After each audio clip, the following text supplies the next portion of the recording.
अस्सलाम वालेकुम स्टूडेंट्स। आज का हमारा लेक्चर है सिंपल हार्मोनिक मोशन की थर्ड एग्जांपल पे, जो है बॉल एंड बाउल सिस्टम। इस एग्जांपल को डिस्कस करने के लिए हमने लिया है एक बाउल को, जिसके अंदर एक बॉल को रखा और उसकी मोशन को स्टडी किया। ठीक है, ओके। फर्स्ट ऑफ ऑल हमने एक बाउल लिया जिसको हमने एक हॉरिजॉन्टल सरफेस पे रख दिया और उसके अंदर एक बॉल को रखा है हमने उसकी मेन पोजीशन के ऊपर, जिसको हमने नाम दिया है ओ। इस कंडीशन में कोई भी एक्सटर्नल फोर्स अप्लाई नहीं हो रही, जिसका मतलब है F = 0, और कोई भी डिस्प्लेसमेंट कवर नहीं हो रहा, जिसका मतलब है कि X भी 0 है। F फोर्स को रिप्रेजेंट कर रहा है और X डिस्प्लेसमेंट को। इस कंडीशन में जब हम कोई भी एक्सटर्नल फोर्स अप्लाई नहीं कर रहे, तो हम देखते हैं कि इसके ऊपर क्या चीज़ें एक्ट कर रही हैं। पहली चीज़ तो इसका वेट होगा W को हम रिप्रेजेंट करते हैं कि W = mg, mass into gravitational acceleration. ठीक है, और दूसरी चीज़ जो है वो है नॉर्मल रिएक्टिव फोर्स, जिसको हमने R से रिप्रेजेंट किया है।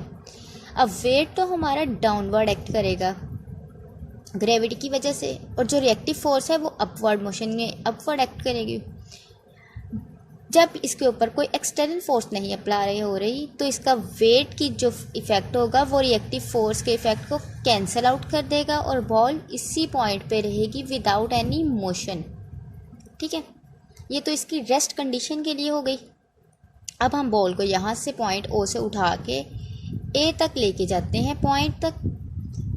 जब हम बॉल को O से A तक लेके जाएंगे तो उसके लिए हमें कुछ फोर्स रिक्वायर होगी। तो जो फोर्स हम लगाएंगे वो बॉल की पोजीशन जैसे ही चेंज होगी तो उसके अंदर वो फोर्स स्टोर होती जाएगी एज अ रिस्टोरिंग फोर्स। अब फोर्स भी एक्सटर्नली अप्लाई हो रही है, इसका मतलब है फोर्स की कुछ ना कुछ वैल्यू होगी। और बॉल ने यहाँ से O से A तक जाने के लिए कुछ डिस्टेंस भी कवर किया, जिसको हमने डिस्प्लेसमेंट कहा और X से रिप्रेजेंट किया उसको। अब जब बॉल A पॉइंट पे पहुंचती है तो इसकी रिस्टोरिंग फोर्स मैक्सिमम हो जाती है, जिसकी वजह से वो उसको अगेन मेन पोजीशन की तरफ मूव करवाती है। जब बॉल अपनी मेन पोजीशन की तरफ मूव करेगी तो उसके साथ साथ उसकी वेलोसिटी इंक्रीज़ होती जाएगी।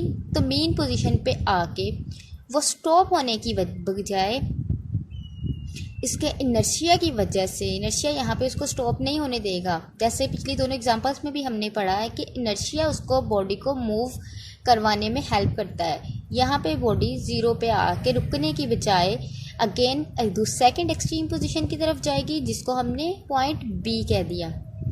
सेकंड जब एक्सट्रीम पोजीशन के ऊपर ये पहुँच गई, अगेन वही कंडीशंस अप्लाई होंगी। अगेन बॉल अपनी वेलोसिटी और रिस्टोरिंग फोर्स की वजह से मेन पोजीशन की तरफ मूव करेगी।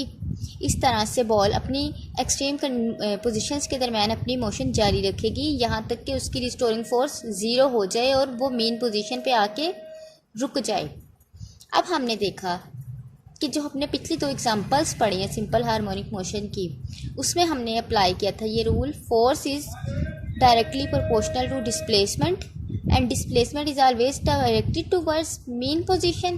ठीक है, हमने पिछले 2 एग्जांपल्स में भी डिस्कस किया था कि फोर्स जो है वो डिस्प्लेसमेंट के डायरेक्टली प्रोपोर्शनल है और डिस्प्लेसमेंट तो हमेशा मेन पोजीशन की तरफ ही होगा।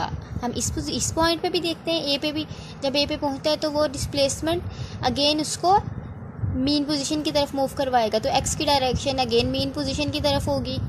B तक पहुँच के भी वो अगेन मेन पोजीशन की तरफ आता है, तो displacement is always directed towards mean position. Okay, अब हम लोगों ने इसके जो पॉइंट्स डिस्कस करने हैं वो है, पहली चीज़ फोर्स का हमें पता है is always directed towards mean position. ठीक है, हम किसी भी साइड को इसको मूव करवाएंगे तो जो उसमें फोर्स स्टोर हो जाएगी वो उसको मेन पोजीशन की तरफ मूव करवाने में हेल्प आउट करेगी। सेकंड थिंग क्या है, फोर्स मैक्सिमम कहाँ पे होगी और फोर्स मिनिमम कहाँ पे होगी। अब फोर्स मैक्सिमम तो होती है हमारी एक्सट्रीम पोजीशंस पे। जब हमने कहा कि अपनी रेस्ट पोजीशन पे जब बॉडी O पे है, हमने इसके ऊपर कोई भी फोर्स नहीं लगाई, इसका मतलब है फोर्स 0 है। जब बॉडी ए पे पहुंचती है तो उसके अंदर फोर्स स्टोर हो जाती है, जिसकी वजह से पॉइंट ए या बी कोई भी एक्सट्रीम पॉइंट पे पहुंच के इसकी फोर्स मैक्सिमम हो जाती है। इसलिए फोर्स मैक्सिमम होगी एट एक्सट्रीम पोजीशंस। अब फोर्स मिनिमम होगी 0 पॉइंट पे मीन पोजीशन पे, बिकॉज फोर्स कोई भी अप्लाई नहीं हो रही, force is minimum at mean position. अब सेकंड चीज़ क्या है, एक्सेलरेशन। इसके लिए हमने पढ़ा था कि फोर्स जो है is equal to M A, second law of motion Newton का। अब इसमें अगर एफ डायरेक्टली प्रोपोर्शनल है ए के, डायरेक्टली प्रोपोर्शनल थिंग्स का मतलब होता है कि एक चीज़ इंक्रीज़ हो रही है तो दूसरी चीज़ भी उसी तरह से इंक्रीज़ होगी, अगर एक डिक्रीज़ हो रही है तो दूसरी भी डिक्रीज़ होगी, ठीक है। अब अगर फोर्स एक्सट्रीम पोजीशंस पे मैक्सिमम है तो इसका मतलब है एक्सेलरेशन भी एक्सट्रीम पोजीशंस पे मैक्सिमम होगा। इसी तरह से अगर फोर्स मेन पोजीशन पे मिनिमम है तो एक्सेलरेशन भी मेन पोजीशंस पे मिनिमम होगा, ठीक है। Acceleration is maximum at extreme positions, acceleration is minimum at mean positions. अब थर्ड चीज़ आ जाती है वेलोसिटी। वेलोसिटी कहाँ पे मैक्सिमम होगी और कहाँ पे मिनिमम होगी।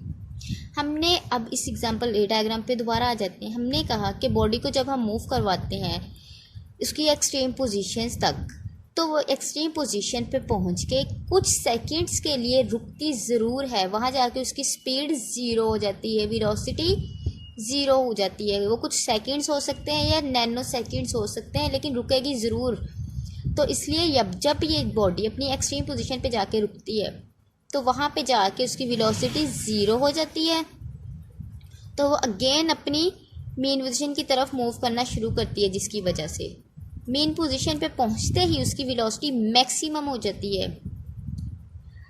अब हम कहते हैं कि वेलोसिटी जो एक्सेलरेशन और फोर्स के रिवर्स कंडीशन आ गई वेलोसिटी की, वेलोसिटी मैक्सिमम होगी मेन पोजीशन पे, क्योंकि यहाँ आके वो रुकने की बजाय अगेन सेकंड एक्सट्रीम पोजीशन की तरफ मूव करना शुरू कर देती है, ठीक है। इसी तरह से वेलोसिटी मिनिमम होगी या 0 होगी एट एक्सट्रीम पोजीशंस पे। और लास्ट थिंग जो है वो है डिस्प्लेसमेंट।